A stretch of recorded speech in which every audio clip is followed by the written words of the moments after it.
We have a big job to do. No other president would have done what I did. No other president. I know the presidents, they wouldn't have done it.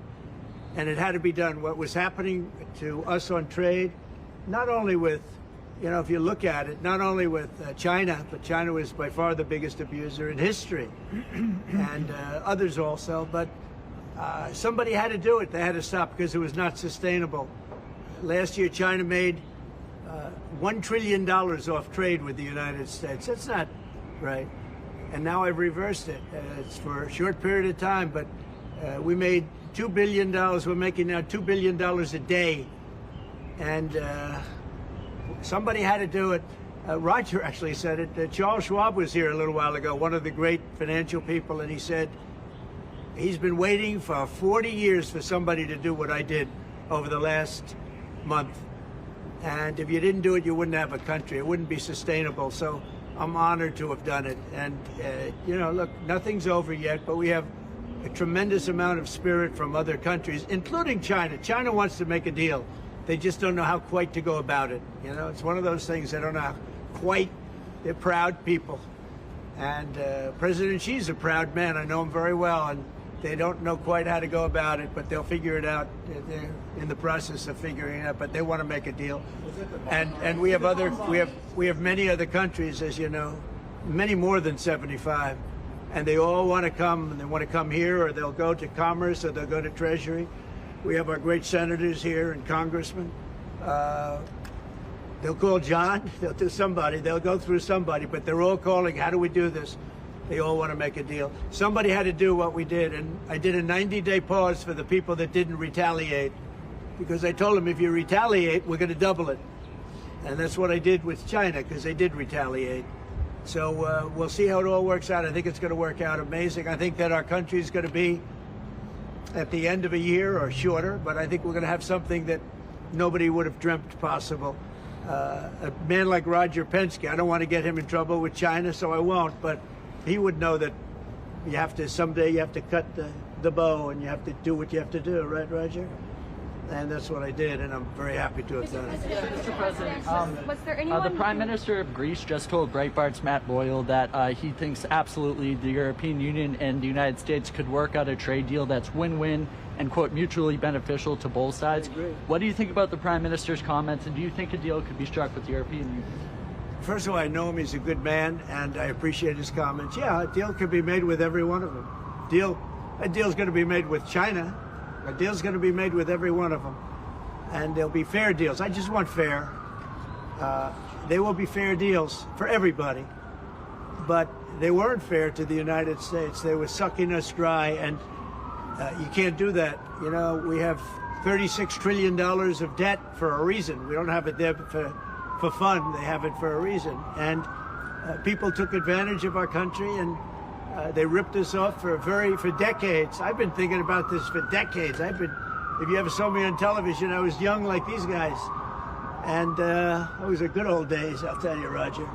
But I was like these guys, young, and I was talking about it. Nothing changed, and nothing was done about it. Then I did it. In my first term, I did it, and did it well. We took in hundreds of billions of dollars from China and others, and I started the process, but then we had to fix up from the COVID mess caused by China. We had to fix up from that, and we did a good job of doing it. And when we handed back the reins after a rigged election, and when we handed back the reins, the stock market was higher than it was before COVID coming in. So, we did a great job, but we didn't have time to do the big thing, which we're doing now. And it's, it's like a patient is sick, you have to do surgery. Patient is very, very sick. And Joe Biden handed us over a country that was in very serious trouble, economically and in every other way. They let China run away with things. They let other countries run away with things. And maybe worst of all, in a certain way, is what they did at the border. We had people pouring into our country by the millions. Many of them were murderers and drug lords and thieves and people from prisons from all over the world. And there were people from mental institutions, insane asylums. They were taking their mentally insane, and they were dumping them into our country. And I'll tell you, Tom Homan and Kristi Noem are doing a fantastic job in removing them. And now the courts The Supreme Court just gave us numerous good rulings where we have to be able to get them out. You had other judges trying to take over the system.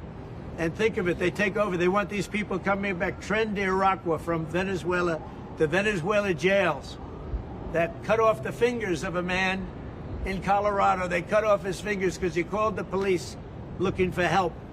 They said, "Did you call the police?" He said, "Yes, I did." "Put your hand down," and they cut off the fingers. This is what they want to bring these people back now. And I want to thank the president of El Salvador for the job he's done, because that's the way it has to be done. And it's too bad. Yeah, please. Chuck Schumer and Nancy Pelosi, they've been talking about tariffs for decades. How come when these Democrat elites want tariffs, everything's hunky-dory, but when President Trump wants tariffs, all hell breaks loose? Do you see this double standard? I love this guy, whoever the hell that is.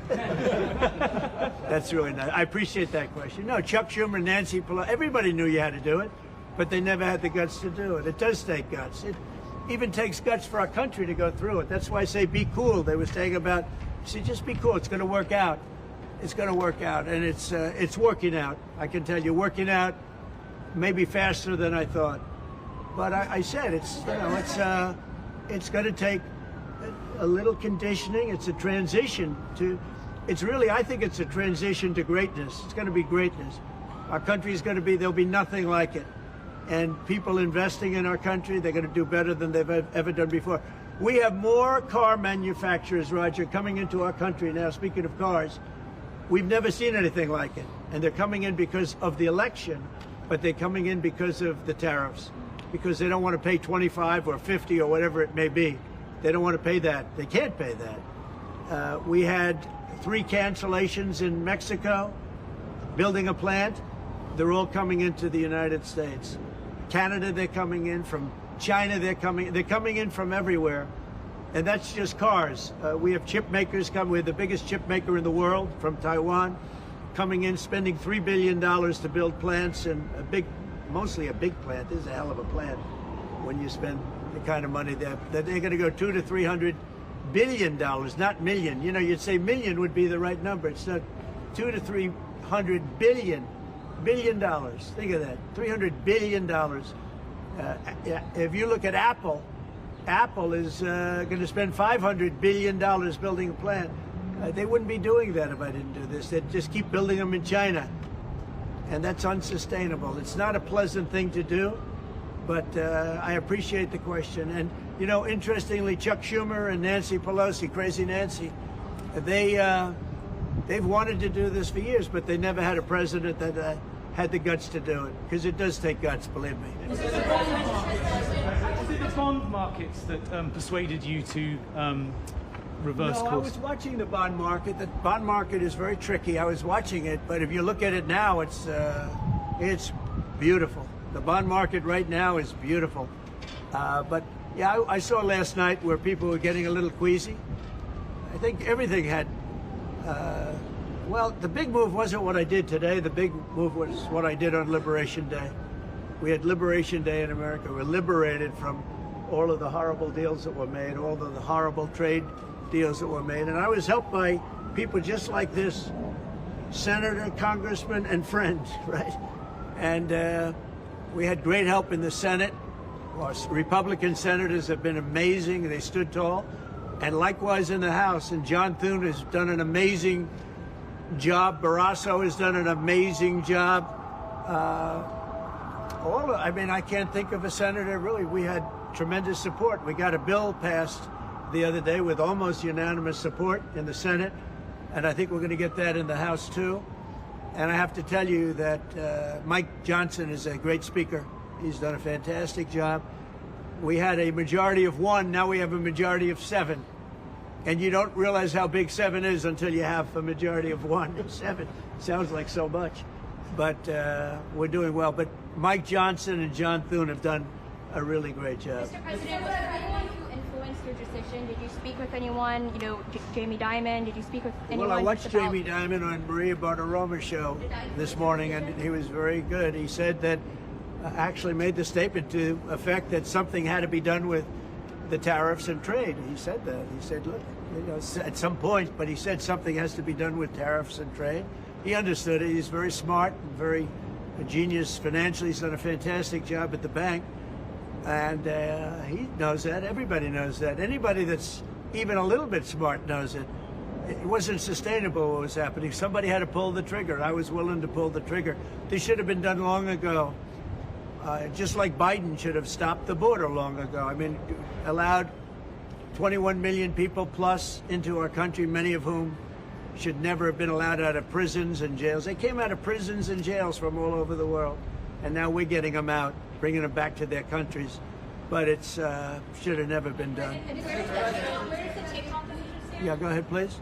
Sir, would you consider exempting some U.S. companies, maybe some larger companies who have been hit hard in the markets the last few days during this 90 days? As time goes by, we're going to take a look at it. There are some that have been hard. There are some that, by the nature of the company, get hit a little bit harder, and we'll take a look at that. Yeah. How will you determine it over the next 90 days? Just instinctively, more than anything else. I mean, you almost can't take a pencil to paper. It's really more of an instinct, I think, than anything else. What's your credibility like?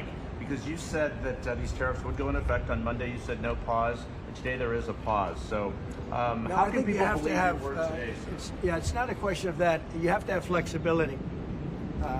I could say, here's a wall, and I'm going to go through that wall. I'm going to go through it no matter what. And keep going, and you can't go through the wall. Sometimes you have to be able to go under the wall, around the wall, or over the wall. These guys know that better than anybody, right? You got to go around them sometimes. You're not going to go through them. So I consider, I think in financial markets, because they change. Look how much it changed today. We went from, pretty moderate today, but over the last few days it looked pretty glum, to, I guess they say it was the biggest day in financial history. That's a pretty big change. And I think the word would be flexible. You have to be flexible. Like he's asking the question about some companies. Some companies, through no fault of their own, they happen to be in an industry that is more affected by these things than others. You have to be able to show a little flexibility. And I'm able to do that.